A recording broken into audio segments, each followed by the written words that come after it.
Acha. Okay. Yes. Bangladesh is one of the most vulnerable country in the world. The country is frequently subjected by cyclone, climate events, and many rough weathers. 35 million people who are living in the coastal areas are particularly vulnerable, and they are living in on 19 districts, which is around 22% of the total land.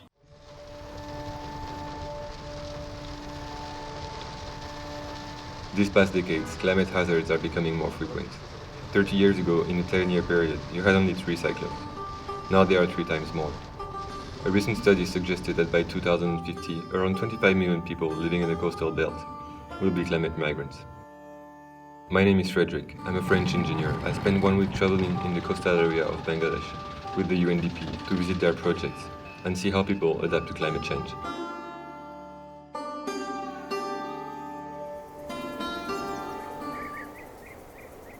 The coastal green belt is necessary. It protects people and their livelihood from the cyclone and the storm surges or the rough weather. In the south of Bangladesh is the Sundarbans, the biggest mangrove in the world.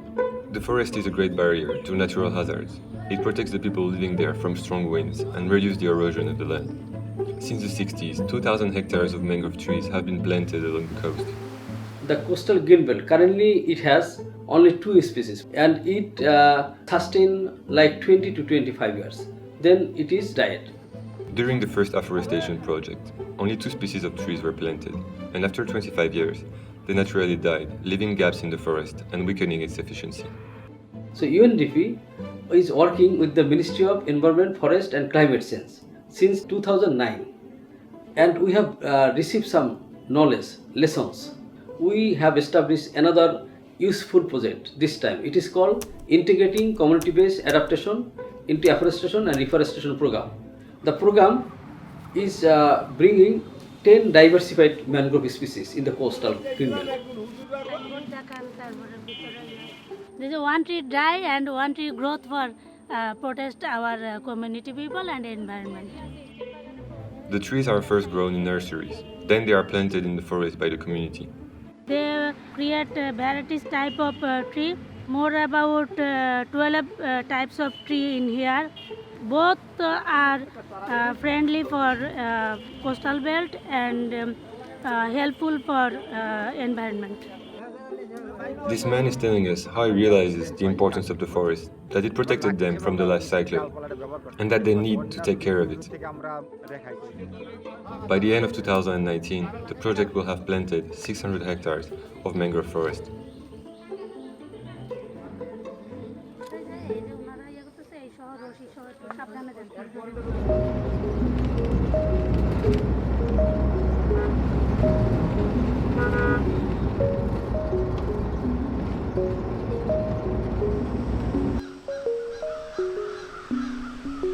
And the people who are living close to the coastal green belt, they generally, due to the poverty, they are dependent on the forest. They destroy the forest.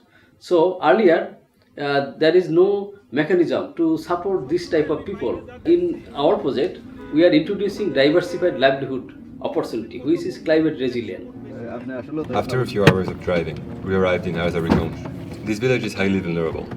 The nearby river Meghna is often flooding the area. The consequences wouldn't be dramatic if the river wasn't so salty. But as the water enters the land, it increases its salinity, preventing crops from growing. This farmer used to grow only rice, but due to the high salinity of the land, his crops were dying, and he was left without income. Through the project, he started to cultivate climate-resilient fish and vegetables. And you can see here the position of that field. They grow vegetable only the upper portion of the dike, but below the dike they have water. They never culture fish. We motivate them to culture fish here so that they can get fish in addition by the byproduct of this crop. Thanks to the project, the farmers receive new trainings, techniques and technologies that allow them to improve their livelihood. This is a climate resilient crop. It can be grown against climate condition. The vegetable grow here all are climate resilient, and the fish in the water also climate resilient.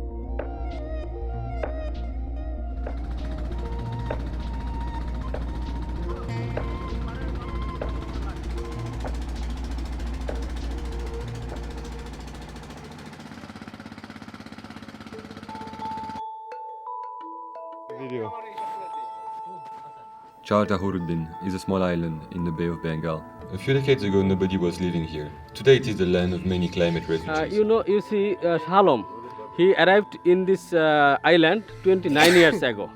Kamal arrived 20 years ago. Both of them lived in mainland, but their house destroyed by river erosion.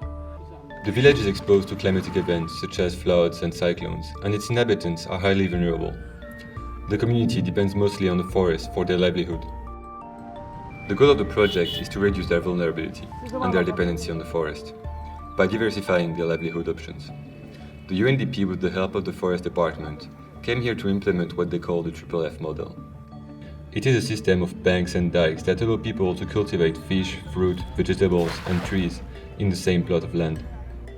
The last month of 2017 we started to excavation of this and dike, and we ended it in June 2018, and in July 2018 we provided all the supports to the beneficiaries, and since then they are making some savings from their FFF model harvest. One beneficiary already saved more than 3,000 Dhaka. After losing his house because of river erosion, this man moved to this island. When he arrived, life was very difficult due to the lack of livelihood options. He first started to work as a driver, but when the project arrived to the island, he decided to change his profession. He is now benefiting from the FFF model and grow many different types of crops. This is the line of wood tree species, okay, and this is the line of fruit tree species. Those are only two examples of livelihood diversification, but there are dozens, people breeding crabs, fishes, using innovative methods such as floating gardens, fish nurseries, and fish culture in cages. Without innovative, people cannot cope with climate change.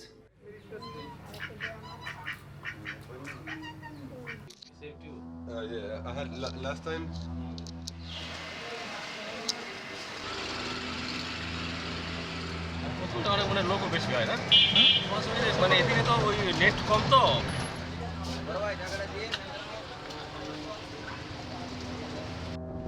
It is a community-based program. A community has contribution of our projects. For example, in 3FB model, we help them to construct a decent dike.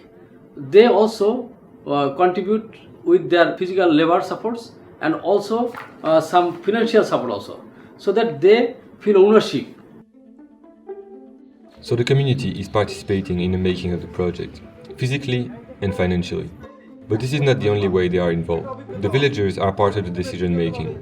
In each district, a co-management committee has been established, which is composed of local government officers, local elected people, and beneficiaries of the project. They are the ones picking out the community needs. They meet in a monthly basis, and during the meeting they are discuss how they protect their forest and how they improve their livelihood and how they will improve the forest resource, and their social issues they are discussed in the meeting. They propose their requirement with us. For example, earlier the project has designed to support 25,000 people to recover their livelihood opportunity. In Bhola, which is one of the very vulnerable coastal district, and in 1970, 5 lakh people has killed due to the cyclone. So, two of its representatives people, they propose that instead of canal excavation, they need to repair their sluice gates. So, with that demand, we repair all the sluice gates, and now over 5 lakh people, 5 lakh households are getting benefits. During the flood, during the cyclone, they close the door of the sluice gate. So no slime water enter and no water can destroy their crops. So the farmers is so happy, the local people is so happy with the support. It is really climate resilient support. Working with the community, it is also involving all their members. While men are working on the field, women work from home, and they play an important role in improving the livelihood. In Bangladesh, the rural women, there are lots of women. Without involving them, we cannot bring development, we cannot ensure development. So this project give emphasis on women. Over 52% beneficiaries are women. In Bangladesh, the land has a very low percentage of natural fertilizer. This woman is producing organic compost that she uses for her own needs and also sells to the neighboring farmers. It is a very good alternative to the chemical fertilizer that farmers usually use on their land. Women also breed ducks, pigeons, goats and cows.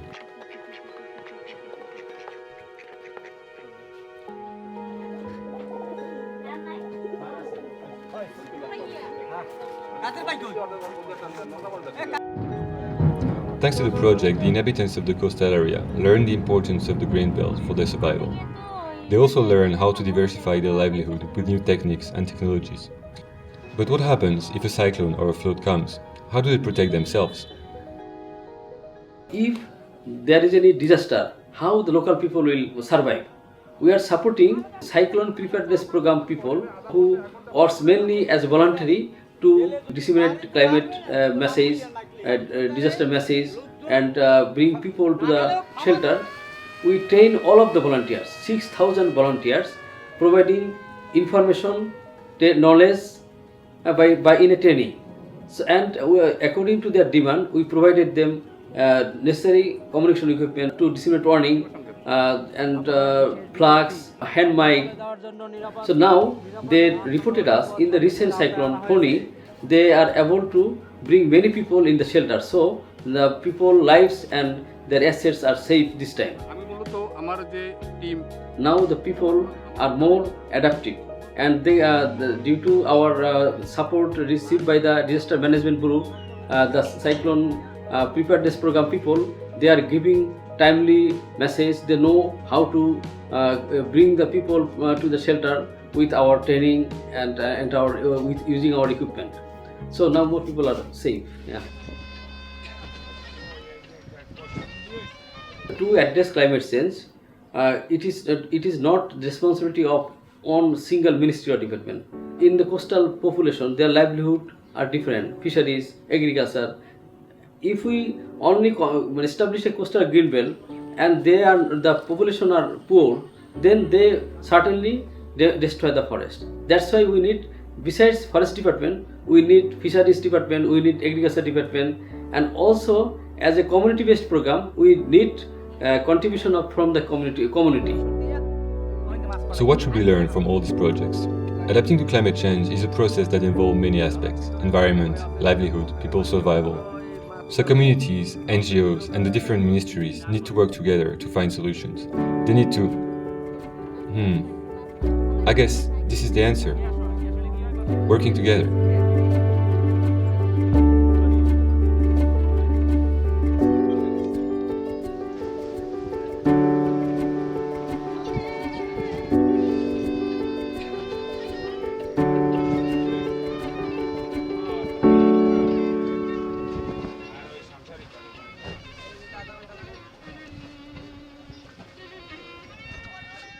So I would like to thank a lot Mr. Kobier for letting me visit their project. It was really interesting and so amazing to see all these people working together to find solutions. I hope you like the documentary. I worked really hard on it. I think the edit took me at least 1 month.